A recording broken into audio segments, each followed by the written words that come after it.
Good morning, students. Welcome to e-learning session of SR Memorial School. Today, we will start a new poem in this, and its name is Clouds. आज हम लोग एक नई poem start करेंगे जिसका नाम है क्लाउड्स, मतलब कि बादल। यहाँ पर हमें कई सारे बादल देखते हैं अपने स्काई में, जिसका हम लोग अलग अलग शेप्स बनाते हैं। कभी कोई हमें हॉर्स की तरह लगता है, कभी कोई किसी चीज़ की तरह उसका शेप लगता है। अलग अलग डिफरेंट शेप्स के साथ हम लोग क्लाउड्स को देखते हैं। सो यहाँ पर भी हमारी पोएम उसी को रिलेट करके बता रही है। So let's start with the poem, and the poem's name is Clouds. In the first line, white sheep on a blue hill. यहाँ पर बोल रहा है कि ये जो वाइट शीप है, क्लाउड्स को अगर हम देखेंगे, यहाँ पर देखो ये शीप की तरह बना है, भेड़ की तरह बने हैं, ये क्लाउड्स के शेप बने हुए हैं। तो इन्हीं को ये बोल रहा है कि वाइट शीप मतलब सफ़ेद भेड़ ऑन अ ब्लू हिल। यहाँ पर ढेर सारे पहाड़ बने हुए हैं। हिल मतलब पहाड़, ऊंचे ऊंचे पहाड़ हैं। तो ये ब्लू कलर के हिल हैं। तो यहाँ पर बता रहा है ऑन अ ब्लू हिल, ये ब्लू हिल है। वाइट शीप ब्लू हिल के ऊपर जो क्लाउड्स में वाइट शीप दिख रही है। When the wind stops, you all stand still. जब विंड जो है धीमे हो जाती है, बंद हो जाती है, तो अब भी ये सारी शीप्स भी रुक जाती हैं। क्यों? क्योंकि जो क्लाउड्स हैं वो तो हवा के साथ ही बहते हैं ना। जब हवा चलती है तो बादल भी हमें चलते हुए दिखाई देते हैं, और जब हवा नहीं चलती तो बादल रुक जाते हैं। तो यहीं पर बोल रहा है कि ये सारी सफ़ेद भेड़ें जो ब्लू हिल के, ये ब्लू हिल है, ब्लू हिल के ऊपर हवा में ये जो सफ़ेद भेड़ें वाइट क्लाउड्स दिख रहे हैं, उनको बोल रहा है। और फिर वो बोल रहा है कि when the wind stops you all stand still. जब हवा रुकती है, विंड मतलब हवा बहती है, तो जब हवा रुकती है तो आप लोग भी रुक जाते हो। स्टैंड स्टिल एकदम सीधे खड़े हो जाते हो, रुक जाते हो, नहीं मूव करते। स्टिल मतलब रुक जाना, बिल्कुल मूव नहीं करना, बिल्कुल हिलना डुलना नहीं, तो आप लोग भी रुक जाते हो। When the wind blows, और जब हवा चलती है, विंड ब्लोज मतलब हवा का बहना। When the wind blows, जब हवा बहती है, हवा चलनी शुरू होती है। You walk slow, तो आप लोग भी धीरे धीरे मूव करने लगते हो। ये जो क्लाउड्स है, जब हवा चलती है तो ये भी धीरे धीरे चलने लगते हैं, और जब हवा रुकती है तो रुक जाते हैं ना क्लाउड्स। तो यहीं पर बोल रहा है when the wind blows you walk away slow. जब हवा धीरे धीरे बहने लगती है, बहने लगती है, यू वॉक अवे स्लो, तो आप भी धीरे धीरे चलने लगते हैं। वॉक मतलब चलना, धीरे धीरे चलने लगते हैं। वाइट शीप फिर से बोल रहा है सफ़ेद भेड़ वेयर डू यू गो। आप कहाँ जाते हो? सफ़ेद भेड़ आप हवा के साथ जब बहते हुए जाते हैं तो कहाँ जाते हैं? तो इस पोएम में हमें ये बात कह रहा है। ये पोएम किसने लिखी है? Christina Rossetti. इसके राइटर, इसकी लेखिका हैं Christina Rossetti. Now we will do the poem again. White sheep on a blue हिल।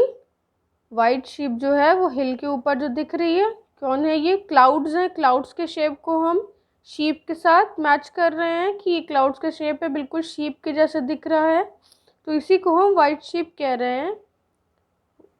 और ब्लू हिल के ऊपर है, ये ब्लू हिल है, तो उसको हम कह रहे हैं कि ब्लू हिल के ऊपर ये जो वाइट शेप दिख रही है। When the wind stops you all stand still. जब हवा बहनी बंद हो जाती है तो आप वैसे के वैसे ही वहीं पर रुक जाते हैं, खड़े हो जाते हैं।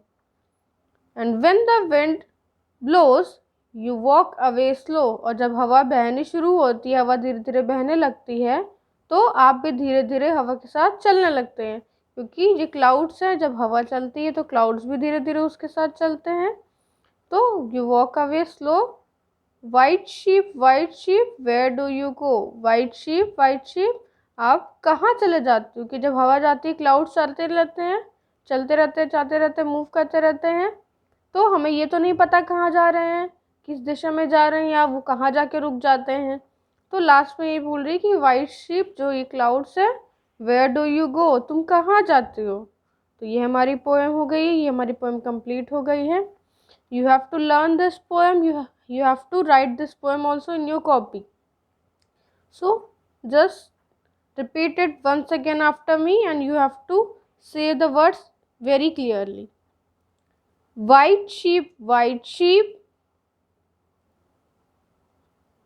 on a blue hill, when the wind stops, you all stand still. When the wind blows, you walk away slow. White sheep, where do you go? So this is a very short poem. You have to learn it. आपको ये poem learn करनी है बिल्कुल जैसे वैसे ही जैसे मैंने अभी आपको बोल के सिखाया। आपको इसमें से poem learn करनी है और इसी में से आपको copy में भी करना है। The words which I have marked here, these are your hard words which you have to do in your copy. ये जो words मैंने यहाँ पर mark कर रहे हैं ये hard words आपको करने हैं। I have given you this in the worksheet. This is the worksheet of the poem. Sorry. This is the worksheet of the poem Clouds. आपको पहले पोएम लिखनी है, right the poem in copy and learn it. जैसे last time पे मैंने बताया था कि पोएम एक लाइन में ही लिखते हैं, हर एक पोएम को हर एक न्यू लाइन में लिखते हैं। ये आप एक लाइन में लिखोगे, देन नेक्स्ट लाइन में इस लाइन को लिखोगे, देन नेक्स्ट लाइन में फिर थर्ड लाइन, फिर न्यू लाइन से फोर्थ लाइन, इस तरह से आप सारी लाइन्स को हर एक न्यू लाइन से लिखोगे। एक लाइन के आगे कंटिन्यू करके नहीं लिखना है, जैसे लिखा है बिल्कुल वैसे ही आपको नई लाइन से ही लिखनी है poem. And then after doing the poem you have to do this hard words. ये हार्ड वर्ड्स करने हैं आपको। Write hard words and practice them. White मतलब सफ़ेद, you have to fill it 2 times as I have done it here, जैसे मैंने यहाँ पर किया है, फिल करना है आपको। सेकेंड हिल मतलब ये जो पहाड़ थे ब्लू ब्लू, ये सारे जो ऊंचे पहाड़ थे, हिल। विंड मतलब हवा, उसको भी आपको 2 बार लिखना है। स्टिल मतलब एकदम रुक जाना, बिल्कुल हवा जब बहती है जब हवा रुक जाती है तो बिल्कुल रुक जाते हैं, तो उसका मतलब स्टिल, अटक जाना एकदम। ब्लोज मतलब बहना, हवा का बहना, उसको हम ब्लोज कहते हैं। You have to write this word also 2 times। Away मतलब दूर, चलते चलते दूर चले जाते हैं, अवे